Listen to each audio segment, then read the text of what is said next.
At 1-800-Flowers.com, we know that connections are at the heart of being human.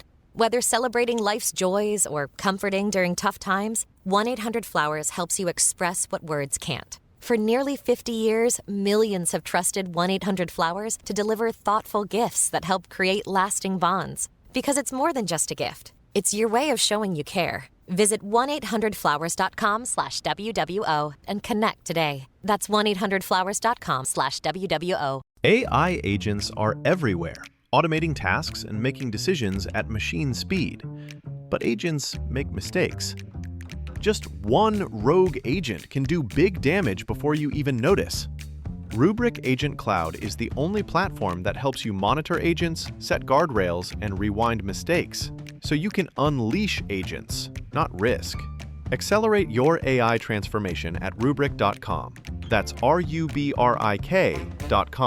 Hiring isn't just about finding someone willing to take the job. You need the right person with the right background who can move your business forward. If you want candidates who truly match what you're looking for, trust Indeed Sponsored Jobs. With Indeed Sponsored Jobs, your post stands out to quality candidates who actually fit the role. According to Indeed data, 90% are more likely to be hired and trusted by 1.6 million companies. Spend more time interviewing candidates who check all your boxes. Less stress, less time, more results. Now with Indeed Sponsored Jobs. And listeners of this show will get a $75 sponsored job credit to help your job get the premium status it deserves at Indeed.com/Podcats13. Just go to Indeed.com/Podcats13 right now and support our show by saying you heard about Indeed on this podcast. Indeed.com/Podcats13. Terms and conditions apply. Hiring? Do it the right way with Indeed. Hey y'all, and welcome to another episode of the Millennial Management Podcast.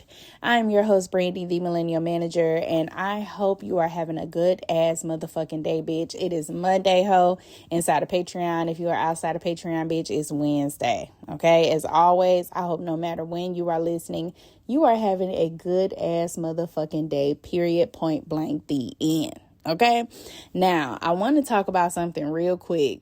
Because yesterday, it'll be yesterday for y'all. So yesterday, I released a video about an attorney that decided to use AI to argue a case inside of the courtroom. However, this motherfucking attorney did not say, let me check, okay? I know I'm using AI, but AI is not 100%. You can kind of manipulate it to make it say whatever the fuck you want it to say.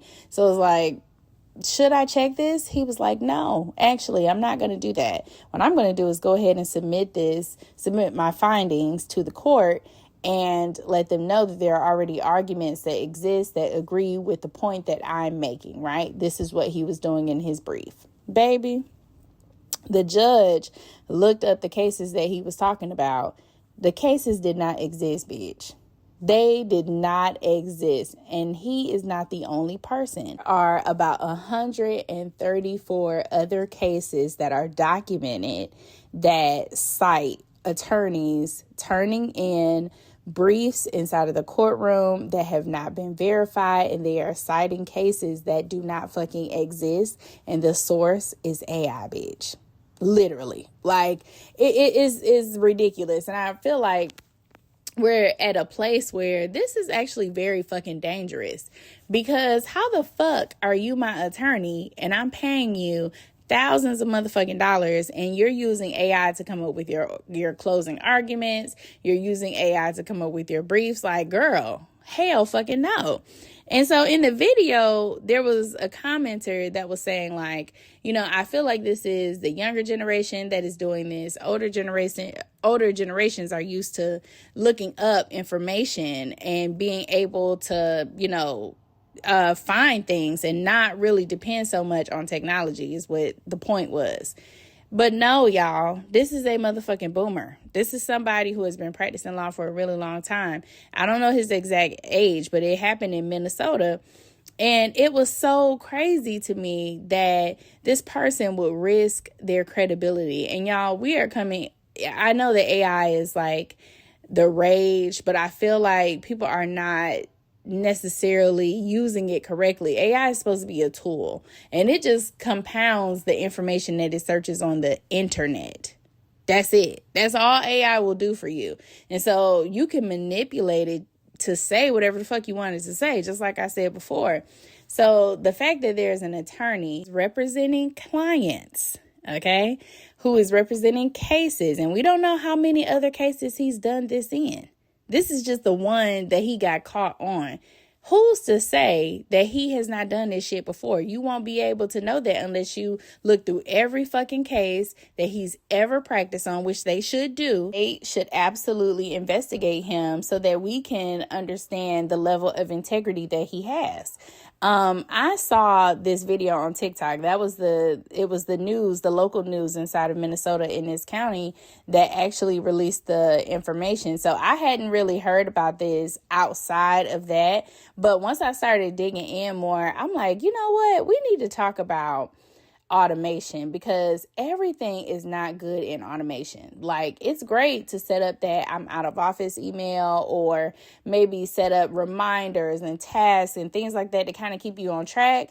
But when you're having things like a system actually do the work, and it's not being verified, it's not being monitored, it's not being checked by an actual person, that's when shit is fucking dangerous. And the fact that some people were commenting and saying there are doctors utilizing AI, and I know that there are a few softwares around, and I don't want to name no names, but there are a few softwares that utilize AI to diagnose. And to me, I feel like it is very dangerous, because AI is not a fucking person.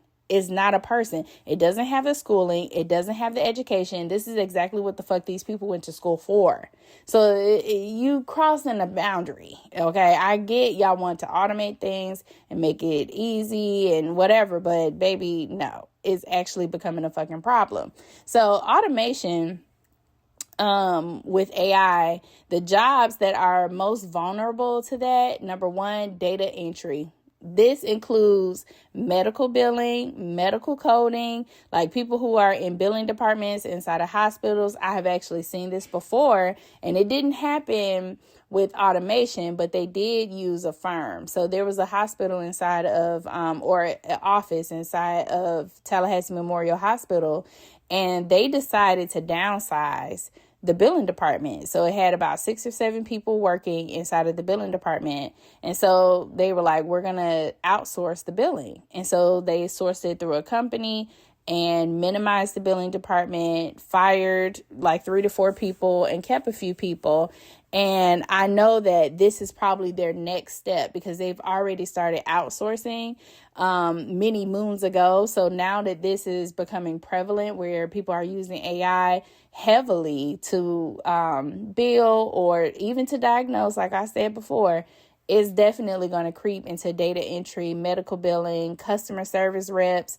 Like, I saw a video the other day on TikTok, and this man, he was saying that he was talking to a representative, but the conversation was very, like, it seemed very manicured. Like, it was just like a very perfect conversation. And so he asked the representative, like, are you a bot? Is this AI?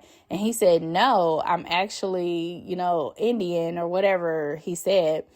But they're using AI to make my voice sound American. So that's why everything sounded so manicured, because he's speaking into a device that is like giving him an American accent over the phone. It's so scary, y'all. It's scary. It's absolutely scary. Manufacturing and warehouse workers. Now, we know that they've been using robotics for a while inside of assembly plants, but now inside of places like Amazon, they are actually using bots to like put boxes or to put packages onto these little robots, and they're using them to go in stock. And it's just like, okay, so we're minimizing the workforce. Yet again, here's another thing. Retail cashiers. Now, I don't see this happening in the very near future. I do think remotely is going to start happening when you call these the customer service reps. I think they're going to be a little more into using AI instead of like what I just described before. They're going to have someone that will have a basic script and it will be AI powered. And that's who you're going to be talking to when you want to pay. But I think in person, I don't know. Because you need people. You need somebody to lock up the store. You need, like, unless you 100% use automation. But if you fire everybody, who's going to work? But anyway, let's keep going. Telemarketers, which I could give two shits about telemarketers. This goes back to the attorney. Proofreaders, copy editors. AI can quickly identify grammatical errors and inconsistencies. However, you still need to fact check.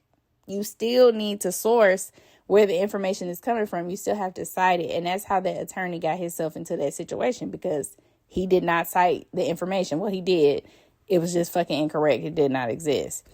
They're saying creatives, skilled trade, electricians, plumbers, like those positions like that where it's more of a hands-on position. Those things are a little later, right? Is not necessarily vulnerable to automation. Doctors, nurses, therapists, positions that require empathy, medical judgment, a human connection. Like those are jobs that I feel like are kind of in a safe space right now.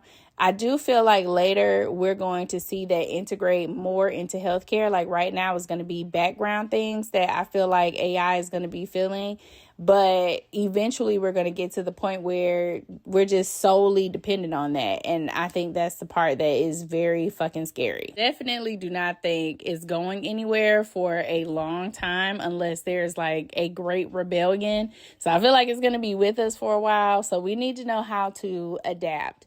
Number one, acquiring new skills is always your best bet. Get the motherfucking certs up. If you learn how to control AI, then you are less likely to be automated, right? If you're someone who knows how to integrate with AI. Prioritizing soft skills, we haven't actually talked about this in a very long time. But communication, problem solving, adaptability, those are like top tier fucking soft skills. You have to know how to shift. You have to know when a problem is actually a problem, how to solve a problem before it actually becomes a problem, and how to communicate that. And I feel like that's a lost art. Somewhere we've lost that. And so being able to continue to develop those skills that are just uniquely human. There's no fucking robot that's going to be able to communicate with you like that. Not at least right now. Maybe far, far in the future, but right now, they are not doing that. So make sure that you are prioritizing your soft skills and embrace lifelong learning. Okay. Make sure that you are not the old dog that cannot be taught new tricks. Unfortunately, the boomer, he thought he was above the program. Don't be like that. Check your shit. All right. Use the technology as a tool, not a crutch. I think that's where he fucked up at. Okay. Okay, bitch, let's go to our motherfucking emails. All right, y'all, our first email says, can you please discuss the pros and cons of a manager who is great at managing a business but is horrible at managing people? For context, I have a manager who implements great systems and processes due to their ability to plan and execute effectively, but is very deceptive and is only interested in personal development. Well, let's talk about it, Betty.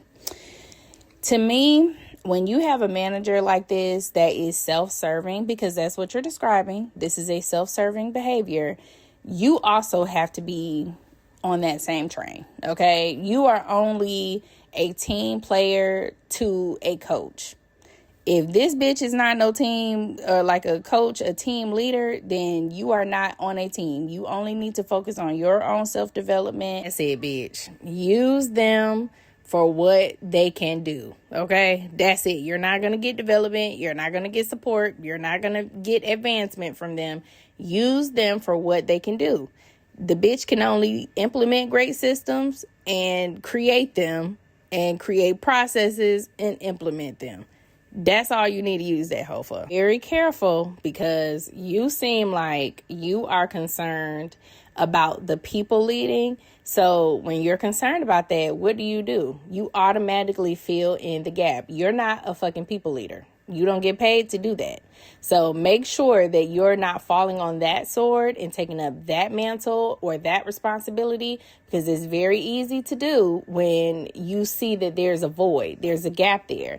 So I'm going to tell you right now, don't do that. Pull back. If you have been, stop doing it. Stop staying late. Stop doing all that extra shit, because number one, you're not being paid for it. And then also number two, that's not your responsibility.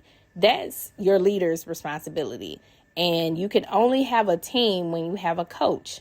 That's it. If there's not a clear person leading your team, there is no fucking team. Y'all are a bunch of individuals, and you need to start acting like that. Act like an individual. Any self-growth, self-development, career development is going to come outside of this individual. Okay? It may still come from inside of the organization, but it won't be from this bitch, because they're not focused on developing team members to advance them. They're only focused on their own individual growth. So you're going to have to look at it from that point of view and not get stuck in, she's not doing this. Use that bitch for what she can do or what he can do. And that's it. On to our next email. Also, y'all gonna hear the consequences of my husband's actions, because he got to be close by. So y'all may hear a little laughter or kiki or something in the background, because he got to be here. To our next email, this one says, "Hey Brandy, hey girl." As you would say, bitch. It's a long story, so I'll make it short. My HR department claimed that I used all my FMLA time and was instructed to return back to work on a specific date. No, ma'am, LOL. I requested an extension, however, it was denied. And scheduled a meeting with my HR rep. After several mean responses that there is nothing that they can do to help me, she scheduled an appointment. I kept my cool and apologized on how my concern is time consuming. After exploring job-related issues the night before, I learned about ADA. Girl, this is the shit gatekeepers be holding, LOL. Anywho, I emailed the ADA office and then informed my HR that ADA will be reaching out to her. Child, I got my HR or my FMLA approved within 2 hours from my call and email. Can you touch base regarding ADA? How does it help FMLA? Well, ADA is just your accommodations, and it's normally after you come back from FMLA, or if you have a situation where you are needing like special, you have special requests, like maybe you can't stand for a long time at work, so you have to sit in increments, or maybe you can only stand for a certain number of minutes or hours or whatever. And so you need special accommodations. So because you went through ADA, of course, your FMLA was approved, because now you have ADA, you have the accommodations, but I don't know what kind of accommodations you have. So I mean, really, I don't know what you want me to touch base on. That's really what it is. The only thing is that I would be very careful in how long you play this, because At 1-800-Flowers.com, we know that connections are at the heart of being human. Whether celebrating life's joys or comforting during tough times, 1-800-Flowers helps you express what words can't. For nearly 50 years, millions have trusted 1-800-Flowers to deliver thoughtful gifts that help create lasting bonds. Because it's more than just a gift. It's your way of showing you care. Visit 1-800-Flowers.com/WWO and connect today. That's 1-800-Flowers.com/WWO. This episode is brought to you by Progressive Insurance. Do you ever think about switching insurance companies to see if you could save some cash? Progressive makes it easy. Just drop in some details about yourself and see if you're eligible to save money when you bundle your home and auto policies. The process only takes minutes, and it could mean hundreds more in your pocket. Visit Progressive.com after this episode to see if you could save. Progressive Casualty Insurance Company and Affiliates. Potential savings will vary. Not available in all states.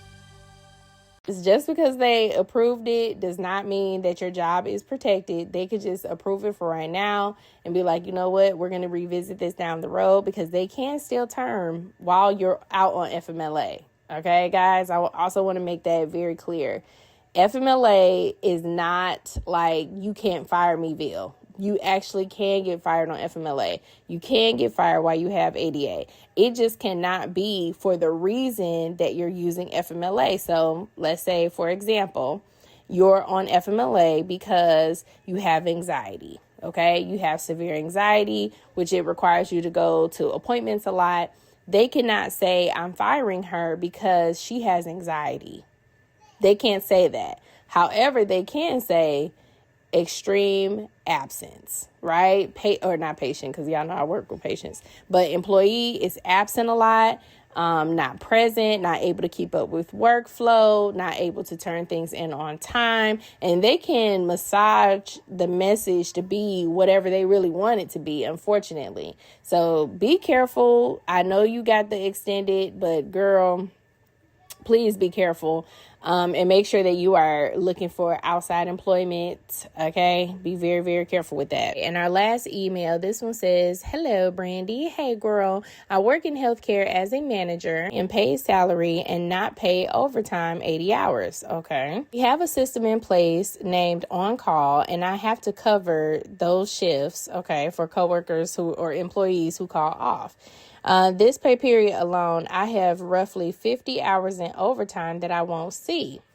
My admin slipped up and said today that she was 3 hours short from getting her 40 for the week, but once she got those, she was going to be leaving early. What the fuck? I'm trying to figure out why, as admin, you don't have to cover any shifts, but the care managers do.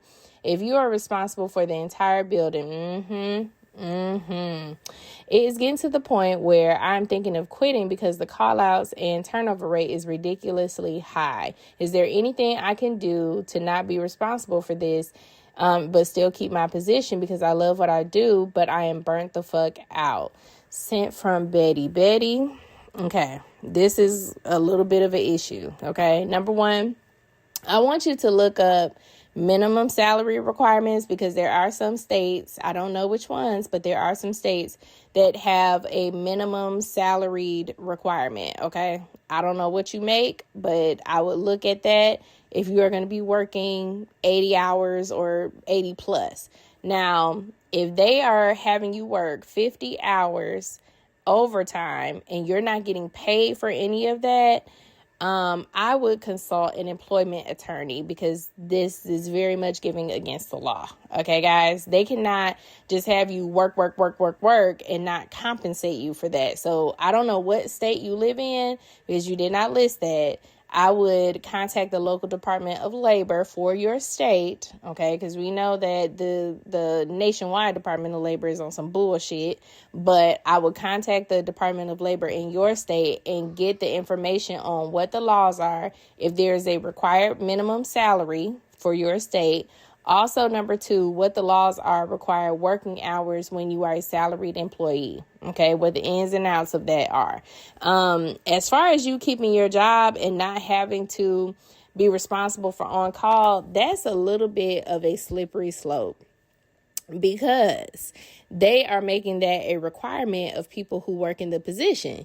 So if you're not able to meet that or fulfill the requirement of working or filling in for employees when they call out, then they can absolutely remove you from your position. So if you like what you do, maybe you want to go somewhere else and do this job, this particular job, but staying there may not be an option. And it may not even be an option once Department of Labor gets involved. Now, if they decide to wrongfully terminate you, then you may have a lawsuit and you'll have all the cards there and you're going to have to fight them in court. I would 100% start with Department of Labor. Also, if you are looking for an employment attorney, y'all know I'll be talking about Work Receipts, WRK Receipts. It's an app. Go to your app store, Google, Apple App Store, and download the app. They have HR consultants there. They also have access to attorneys that may practice in your state. And again, I don't know where you live, so I don't necessarily know the laws when it comes to that. So that's where you want to find someone that knows, number one, where you live, and then also can be able to give you the legal advice that you're seeking, because baby, you may have something. Like, this sounds a lot like that case that I had, or the call that I had the other week, where the woman was getting paid under the table at first, but then also she was not being paid for her overtime in the hours that she worked. She was still being paid her regular rate, and that's actually incorrect in some of these states. So if you don't know your state laws regarding employment, these people can play in your face 100%. So I recommend that you contact Department of Law or Labor, and also reach out to Work Receipts. They may be able to connect you with an attorney from there, so that they are able to guide you on what that next step is. But don't let these motherfuckers play in your face. And to be honest, if there is no resolve and everything that they're doing is 100% correct, I don't see you staying in this job much longer. Okay? This is some bullshit. Eventually, while you like your job right now, you're going to end up hating it if you keep having to work this way and not being able to have a fucking life. So if I were you, my darling, I would start looking elsewhere too, and make sure you follow those steps that I talked about. Contacting Department of Labor, and then also an attorney with Work Receipts. Okay. All right, y'all bitches. Y'all have a good ass day. I will talk to y'all asses later. I will see y'all on social media. Also, remember, don't let the motherfuckers drive you crazy at that fucking job. You understand me, bitch? Say yes. Thank you very much. Y'all have a good ass day, and I'll talk to y'all later. Bye.